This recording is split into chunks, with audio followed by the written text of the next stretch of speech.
Good morning, everyone. Am I audible? Yes, sir. Okay, good. Okay. Yes, sir.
Hello. So, what is the last thing that you heard?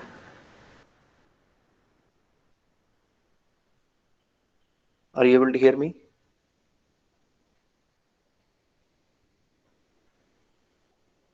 Are you guys there? Okay. So, what is the last thing that you heard? Yes, sir.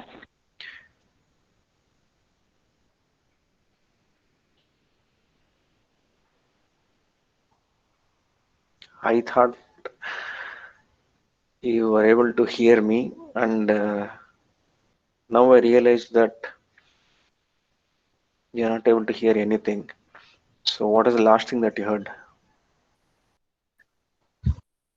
Nothing, sir. So, Just a good morning, sir. that's all. My goodness. Yeah, sure. Okay. There was some connectivity issue, and my headphones were not connected, which I realized after a while. Anyways, so let's start. Let's start with a little introduction. Uh, this course is all about fuel cells, what are these fuel cells, how these fuel cells work, types of fuel cells, applications, so on and so forth. So before going directly to fuel cells, so let's try to analyze the conventional energy generation systems. So if we look at the systems which can generate electricity, so conventional electricity generation systems, so that comes, the first thing that comes to our mind is hydroelectric power generation or power generation from coal.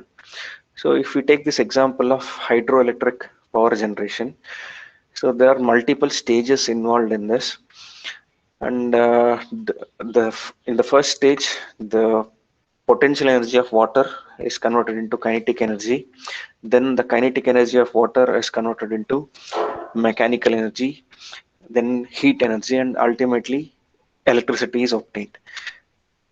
So in this process, there are multiple steps involved, and in each step, the energy is getting converted from one form to another form, and there are associated losses in every step.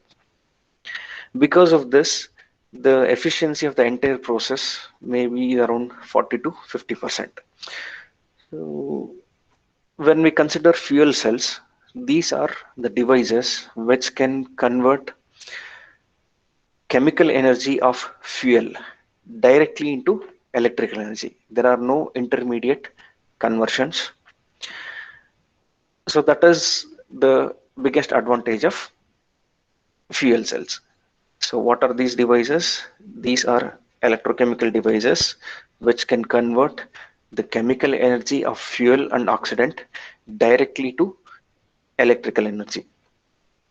So what are these fuel cells used for? For electricity generation. So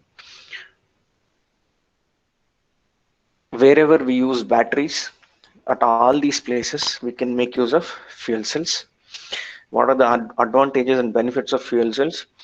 So the losses due to energy conversion are low, and at the same time the byproducts or waste products along with electricity is just water. To an extent there might be some heat energy, and depending upon type of fuel cell, the oxides of carbon might be there to an extent. However, in general, theoretically, if you take conventional fuel cell, all that we get along with electricity is just water. So it is environmentally benign. So efficiency is good. Conversion takes place in single step. These are certain benefits of fuel cells, and that's how you compare that with conventional electricity generation systems. Okay, so wherever we need electricity, so at all these places, ideally fuel cells can be used. So this is the background for fuel cell.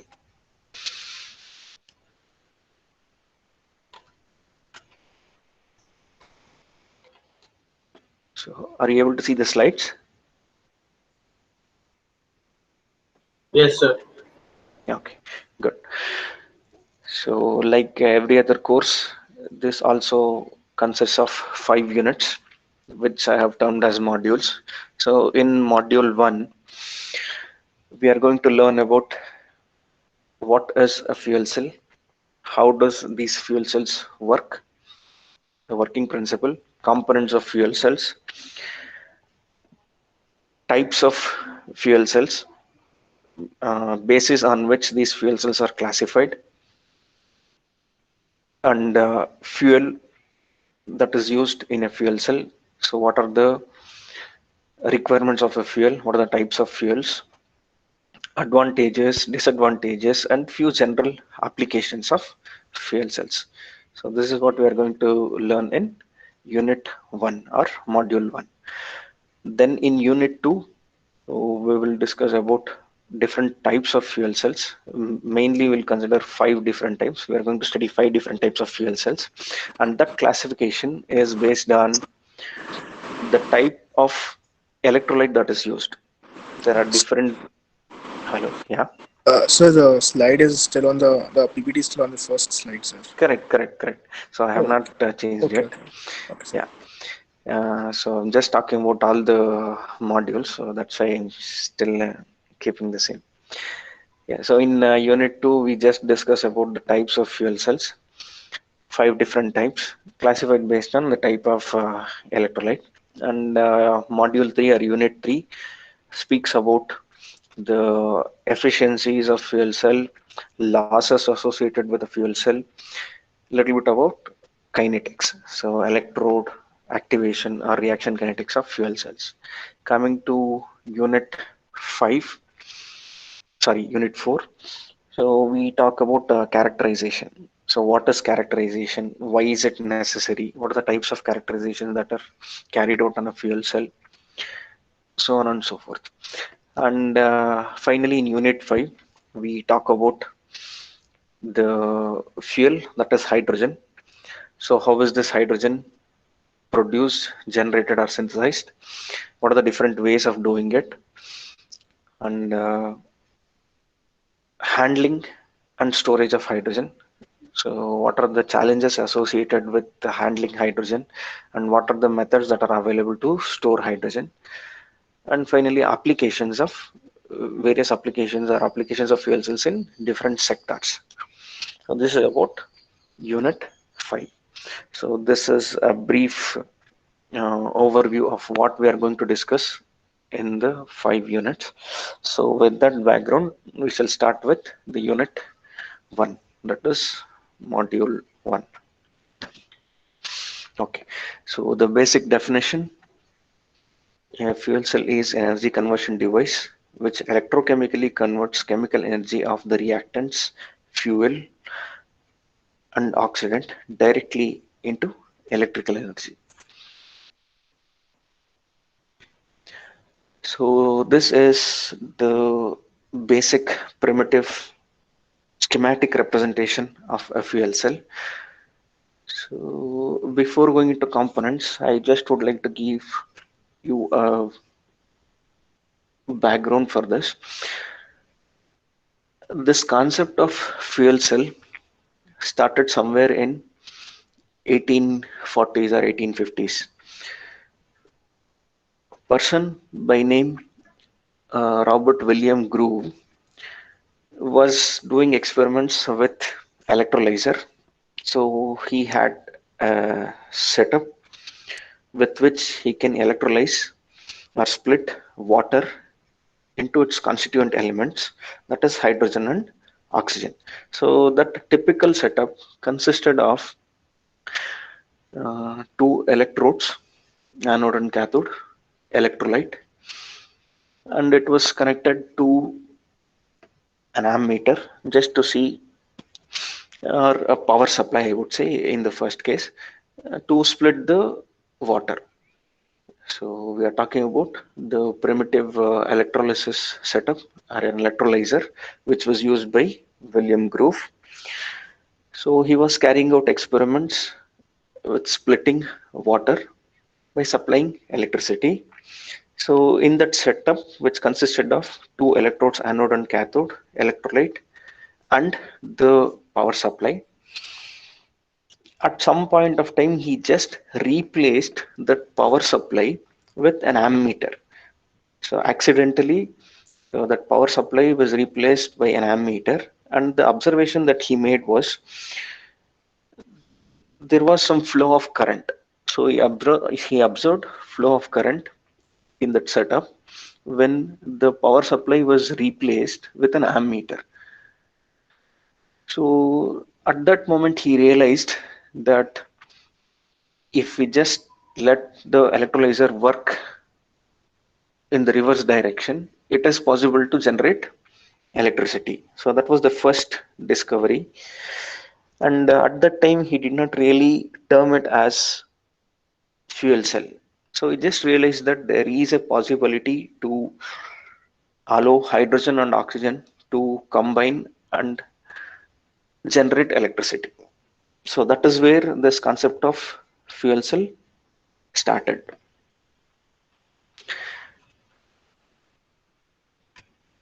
So with that, the most primitive fuel cell is nothing but an electrolyzer, or the components of fuel cell can be compared with that of an electrolyzer. So that is what we are able to see here on the screen as well. So we have electrodes, that is anode and cathode, separated by electrolyte, and a load is connected to these two electrodes. On one electrode, that is anode, fuel or hydrogen is supplied. On another electrode, oxygen, which is oxidant, is supplied. So these are the components of a primitive conventional fuel cell. So just because we are using hydrogen as fuel and oxygen as oxidant, this conventional fuel cell is also known as hydrogen oxygen fuel cell or H2O2 fuel cell. So soon we are going to learn more about each of these components, what is the function of each of these components, so on and so forth.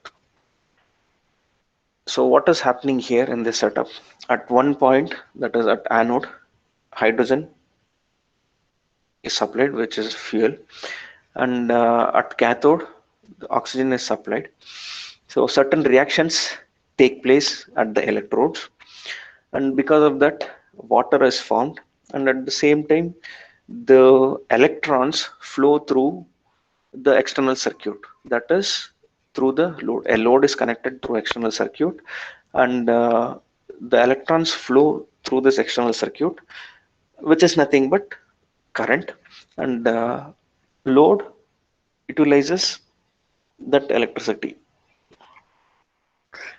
So this is how the electricity is generated in a fuel cell. So this is the most primitive setup that you can see. And when it comes to representing such a fuel cell, so you need not go with a three-dimensional representation which you see on this slide. It can be a simple two-dimensional representation which consists of just a container which has electrolyte in it, and two electrodes are dipped in that electrolyte, and a load is connected to that. So should be good enough. It is not mandatory to come up with a 3D representation like the one which you are able to see on the slide. So this is about components of the fuel cell. And let's look at the reactions that are taking place at each of the electrodes. So the so-called fuel, that is hydrogen, is supplied at the anode electrode, and here that fuel is getting oxidized. So what is another definition of oxidation? It is loss of electrons. So the electrons are getting removed from the fuel. So looking at the reaction,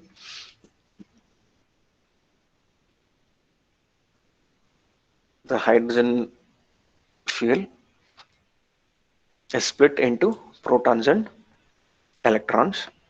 So these electrons move through the external circuit and reach cathode. The protons move through the electrolyte and reach cathode.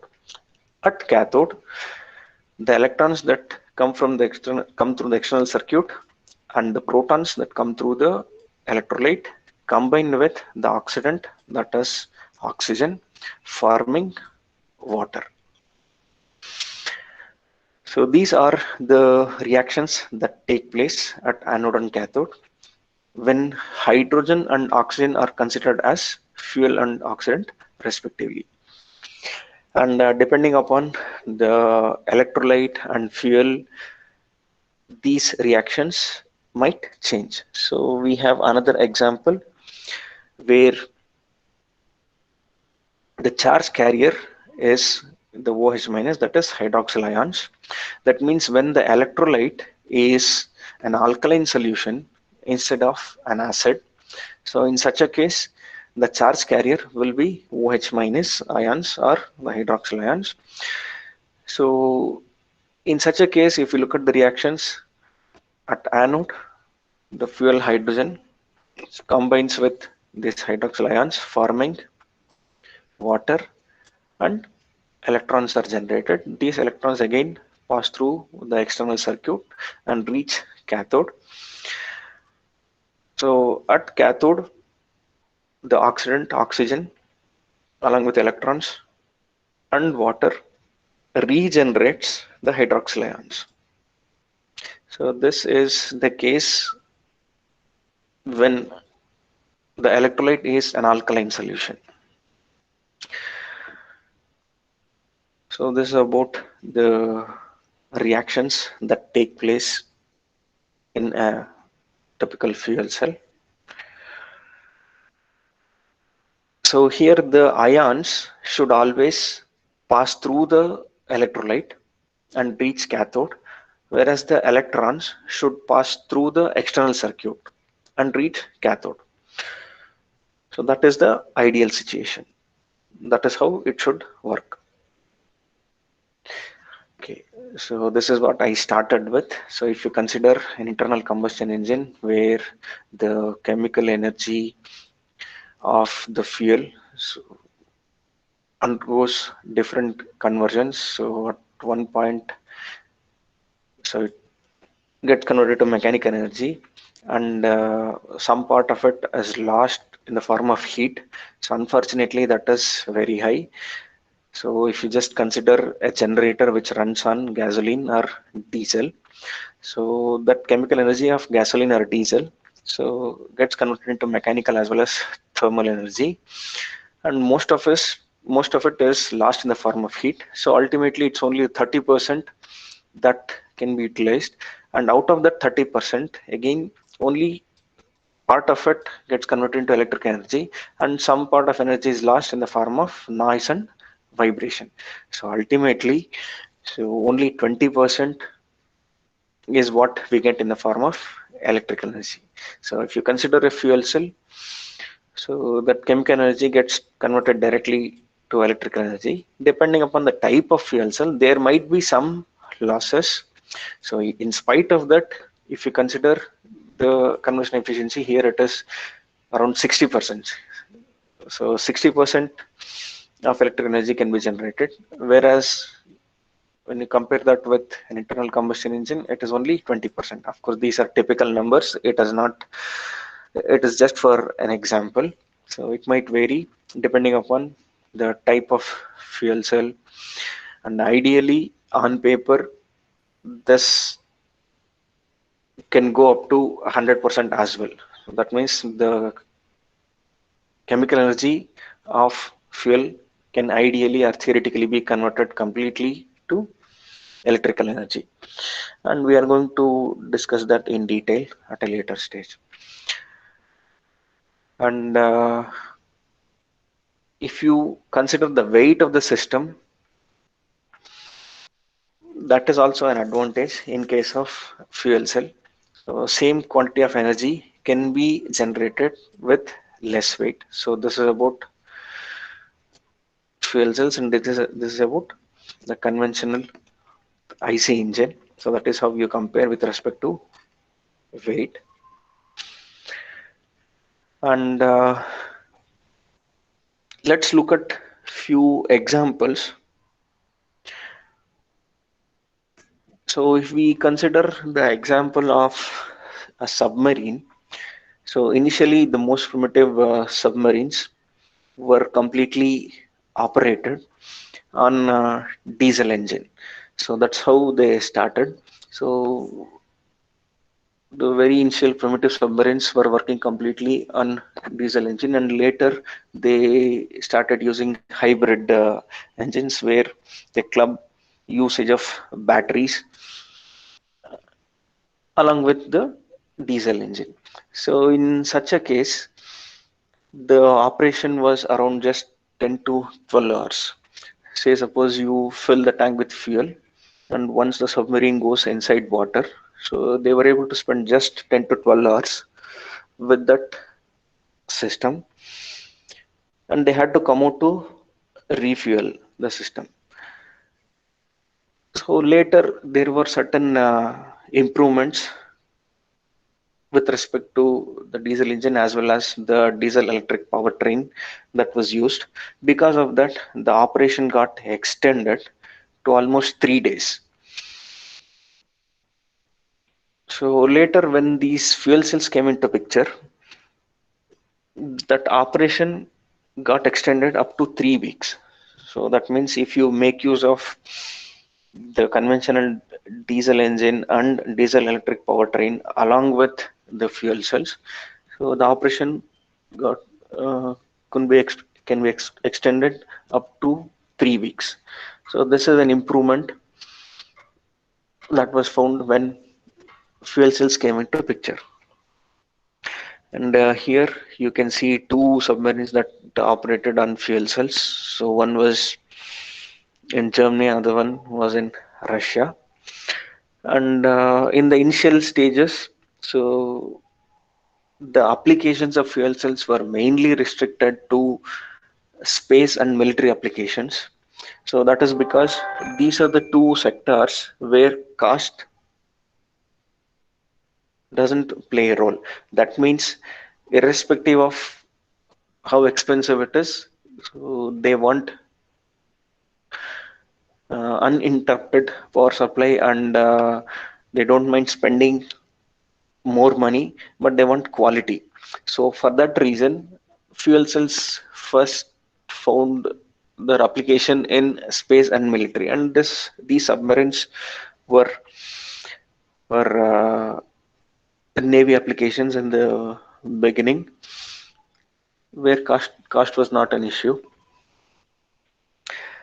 And other applications are, if you consider the usage of batteries by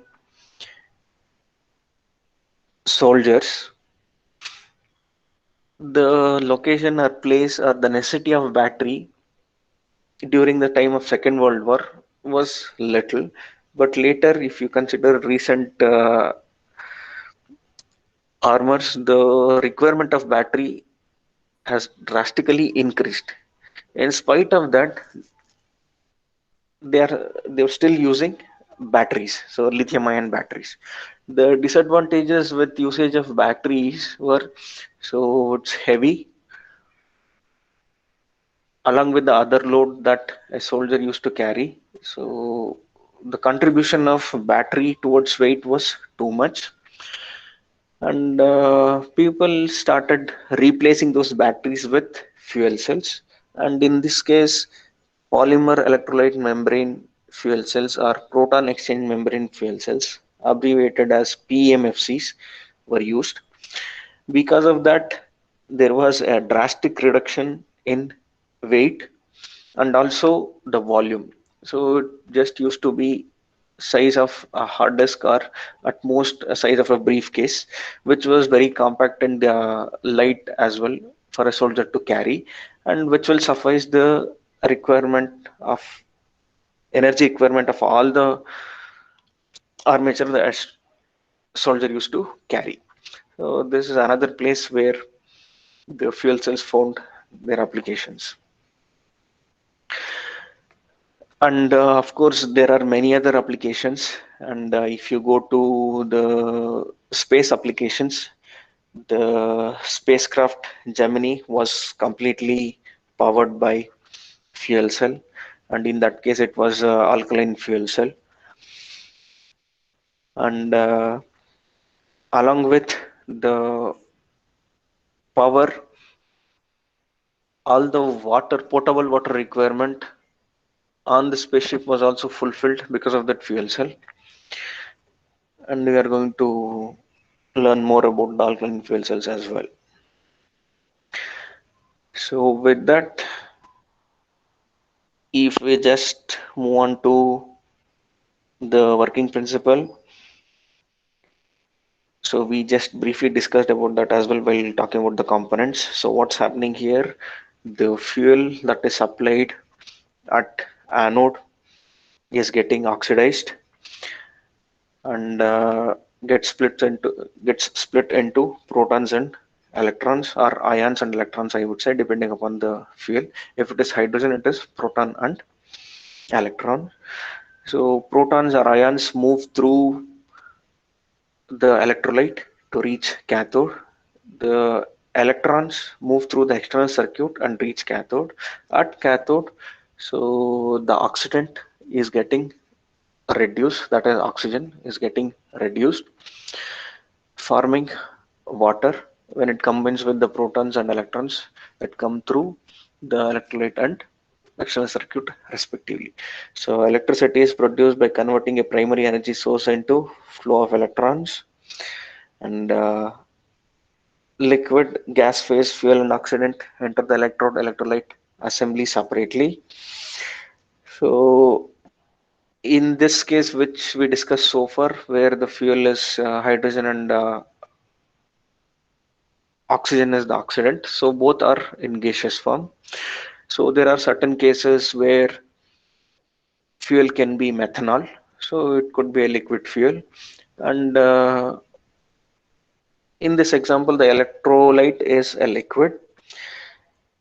So it is multi-phase operation. So multiple phases are involved. The electrodes are solids, the electrolytes are liquids, and the fuels are either liquid or gas. So it's a multi-phase reaction.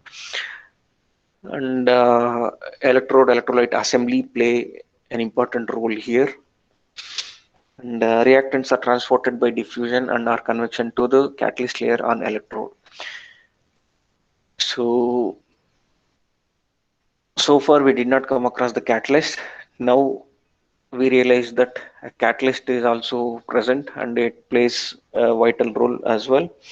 And that means these catalyst materials are deposited on the electrode, which create the space for the reaction to take place. The reaction site is made available by the catalysts, and electrons are produced at anode and flow towards cathode through external circuit. It's the same thing. These points are listed under working principle.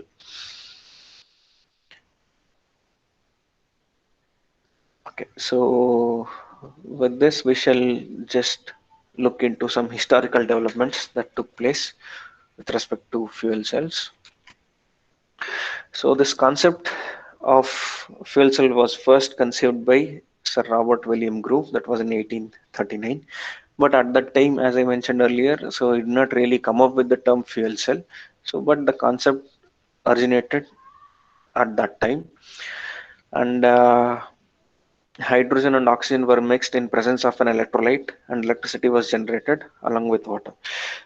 So, coming to these components, the electrodes that were used in that primitive setup were completely made of platinum, and the electrolyte that was used was sulfuric acid.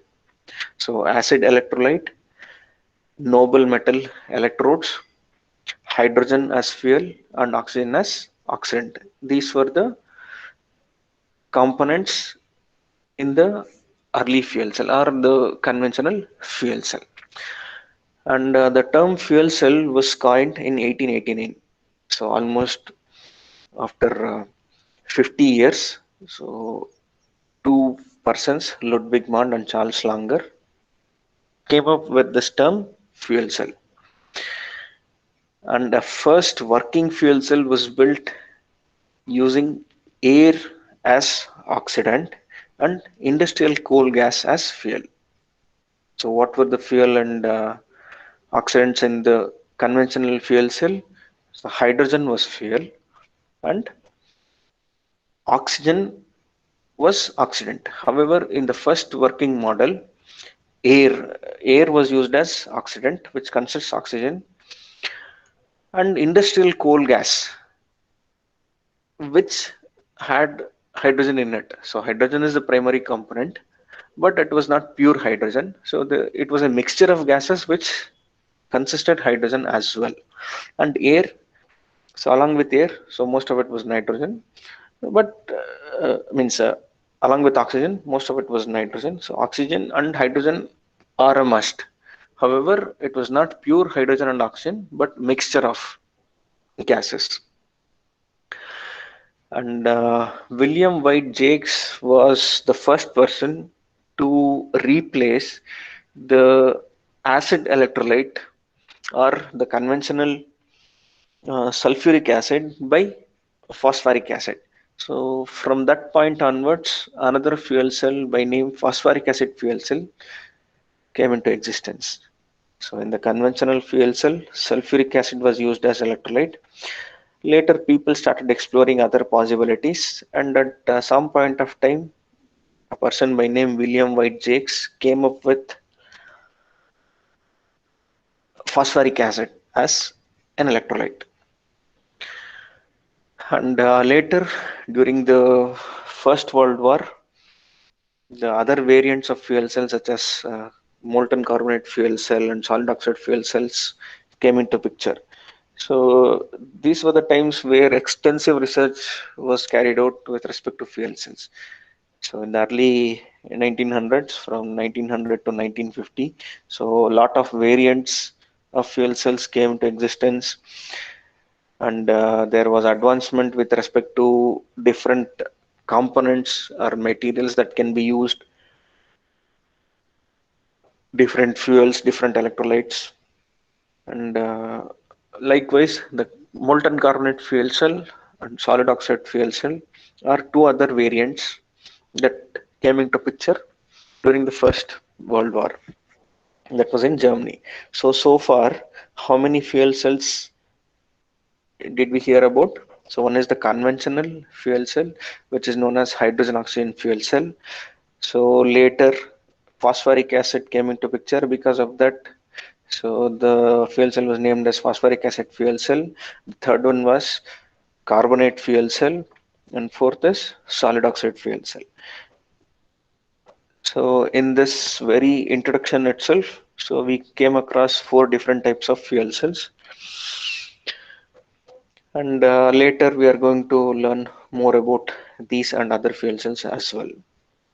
And to continue with the historical development,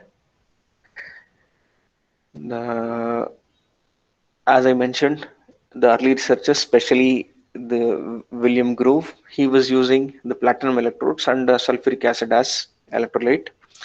The same continued for a while, and platinum was expensive, and that was one reason why not many people were able to work on it. And also, sulfuric acid comparatively is corrosive. So these two reasons made it a little difficult to handle or pursue research with fuel cells in early stages. So later, a person by name Francis Bacon introduced or came up with alternatives to the platinum electrodes. So he proposed nickel electrode or nickel catalyst. So initially he just started using the nickel metal itself as electrode. Later he came up with variants where he deposited nickel as catalyst on different substrates. Ultimately, that was an alternative to the much expensive platinum electrodes. And also he came up with a better alternative to the corrosive acid electrolyte. So he proposed the use of comparatively less corrosive alkaline electrolyte, and all this happened in 1930. So, and he demonstrated a fuel cell of capacity 5 kilowatt, which could power a welding machine, and it was in 1959. So look at the duration for which people uh, keep themselves occupied with a certain research. So after 20 or 30 years of working on fuel cells, so he could come up with a fuel cell of capacity 5 kilowatt. And first vehicle ever powered by a fuel cell was a tractor, and that was also in 1959. And large scale production of fuel cells started in 1960s. That was in US, the two for space applications. And so far we learned the definition of fuel cell. What is it used for? So mainly electricity generation. So how does it compare or differ from the conventional electricity generation systems? What are the components of a fuel cell? So what are the basic reactions that take place at anode and cathode when hydrogen and oxygen are considered as fuel and oxidant respectively? And how does it work? What is the working principle? And a little bit about history of the fuel cells, what happened in the past. So now these are the topics of first unit. Of course, there are few more topics, but for now, whatever we have learned, there might be questions on these in both quiz as well as test. So when there is a question on components of fuel cells, so you definitely have to list all the components. Wherever possible, you can give examples. And when it comes to representation of fuel cell, so the schematic representation of fuel cell should be provided. So it need not be 3D representation. And there may be questions on advantages of fuel cells, and also there may be questions on comparison between conventional electricity generation system and a fuel cell,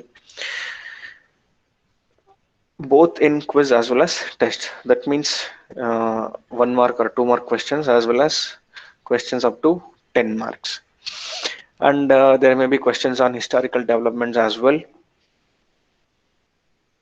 And when it comes to historical development, you have to name the persons properly.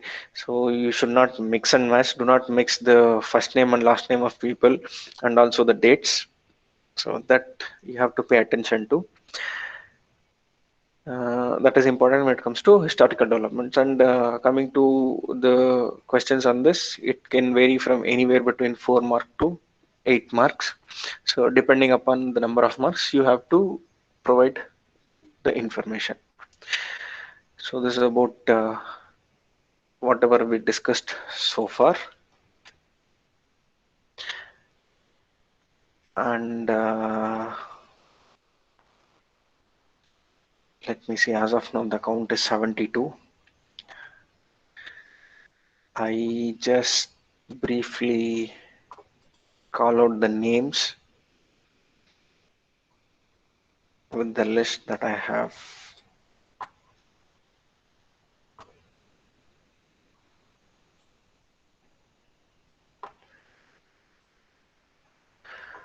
So Pradeep Kumar,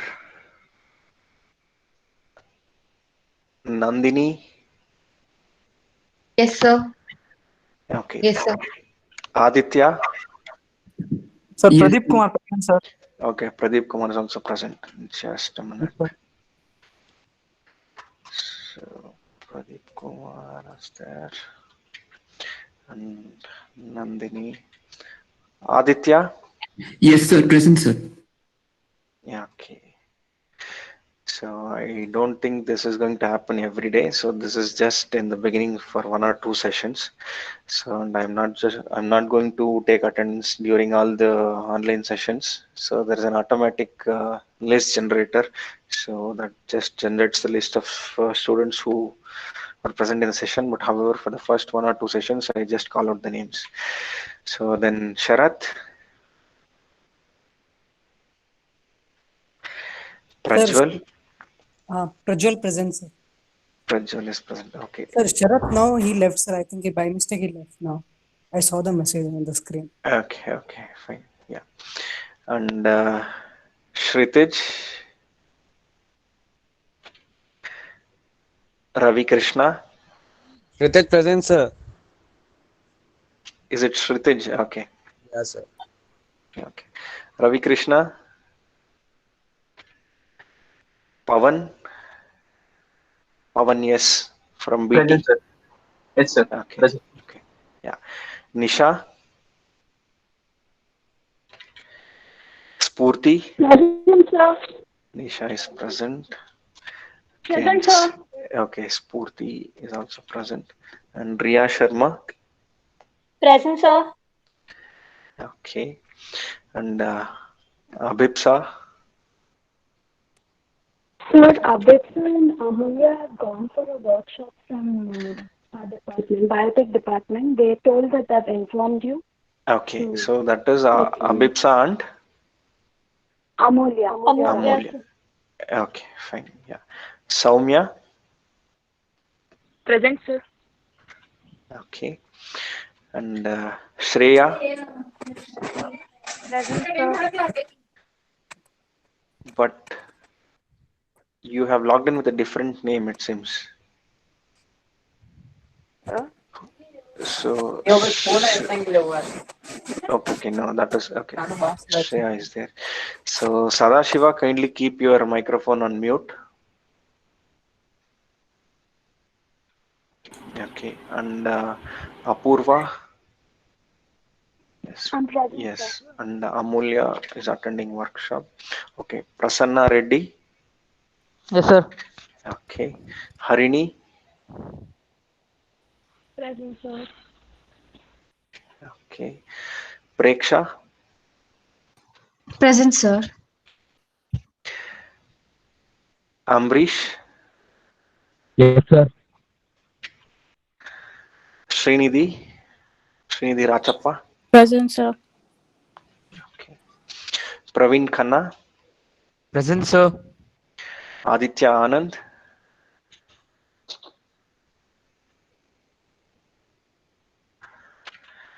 Pooja from Computer Science.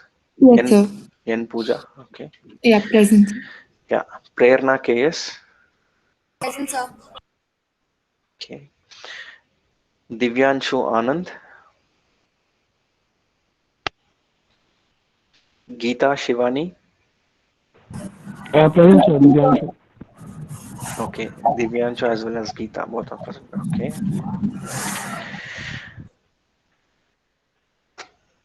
Rishika. Present, sir.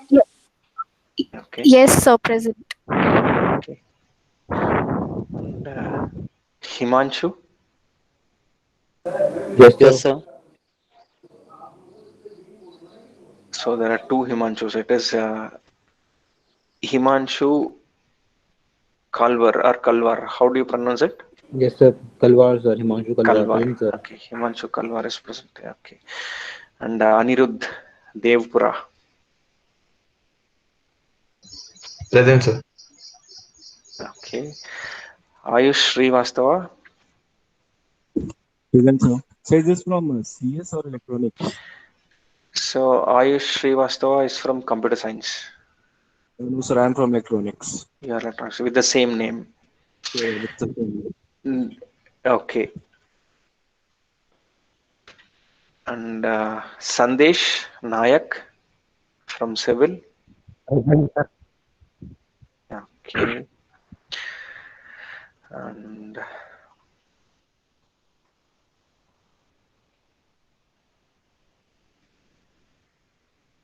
Mahant from Present, sir. Civil. Okay. Rajshekhar. Yes, sir. Present. Okay. Utkarsh Kumar.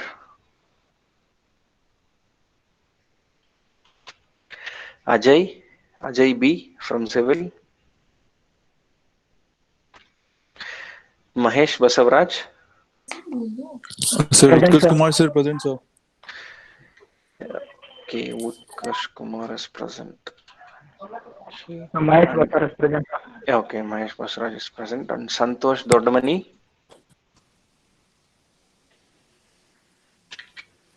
Srinath Nandanur.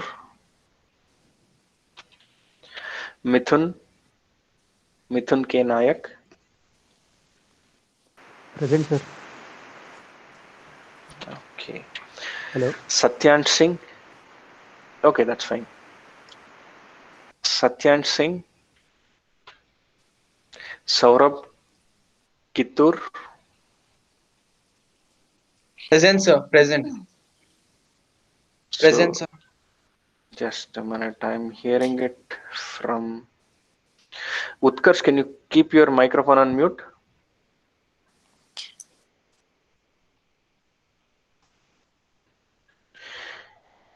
Okay, Saurabh is present. And Sharan C from Civil. Tushar Goyal. Present, sir. Tushar is present.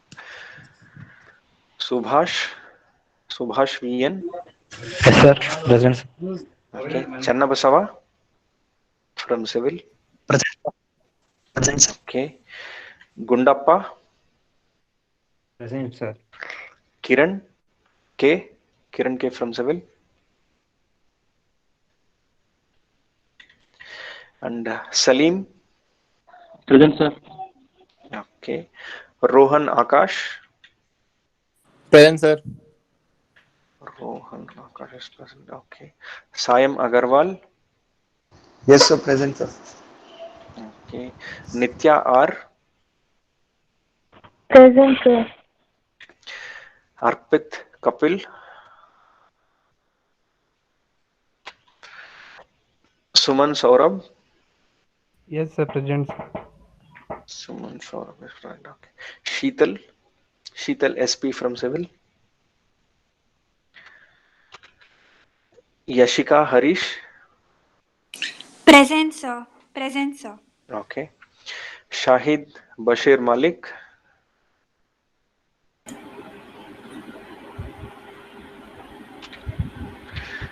Kushal R from Electronics. Abhirup, can you keep your microphone on mute? John Bosco from EC. Anuraj Jha.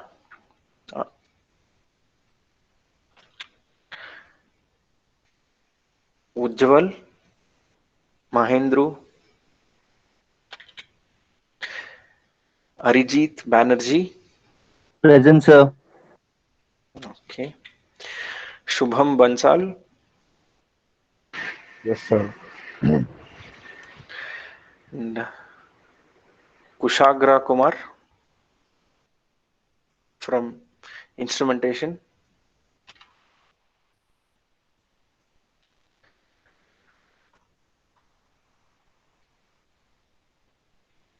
Then it is Fatima.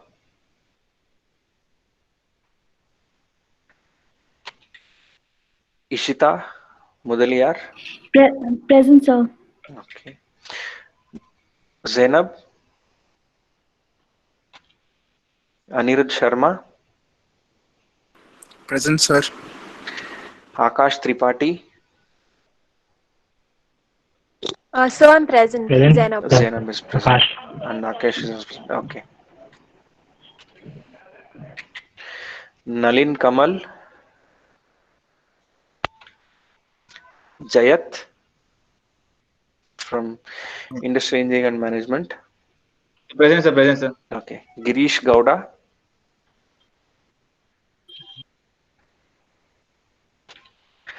Pranav. Prajwal. Present, sir. Prajwal. Okay, that is Pranav. Okay. Prajwal Panchangam. Ketan. Darshan, yes, from IEM. Present, sir. Okay. Present, sir. Okay. Mahadev R from IEM. Kushal M Gowda, IEM. Himanshu Sharma. Yes, sir. Okay. Ranak R. Present, sir. Okay. Sagar Biswari. Present, sir. Tushar Agarwal from Information Science. Purvi from Information Science. Present, sir. Okay. Aditi. Present, sir. Riza. Present, sir. Abhirup Saha. Present, sir. Ashutosh Agarwal, Sir, yes, sir. Aditya BS from Information Science,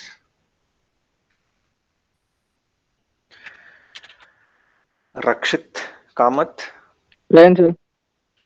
okay, Rishabh Bhargava, Present, sir. Bhavit Shetty, Present, sir. Bhavit or Bhavit? Bhavit, sir. Bhavit, okay. Yes. Anuj Kumar, Present, sir. Ashwin Sudarshan, Yes, sir. Sadashiva Hebbal, Present, sir. Mallika Gowda,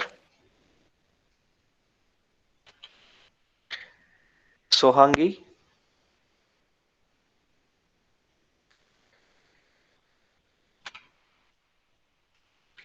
and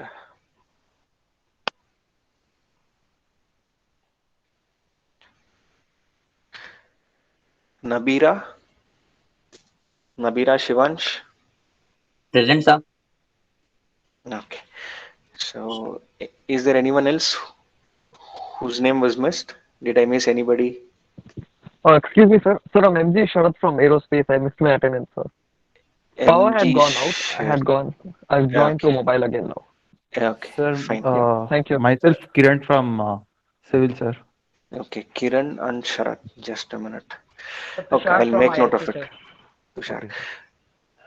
Okay. So, did I miss out any names? Sir, mine also, Ayush Rasta from Electronics. Just a minute. Let me make note of these 4 names at a different place.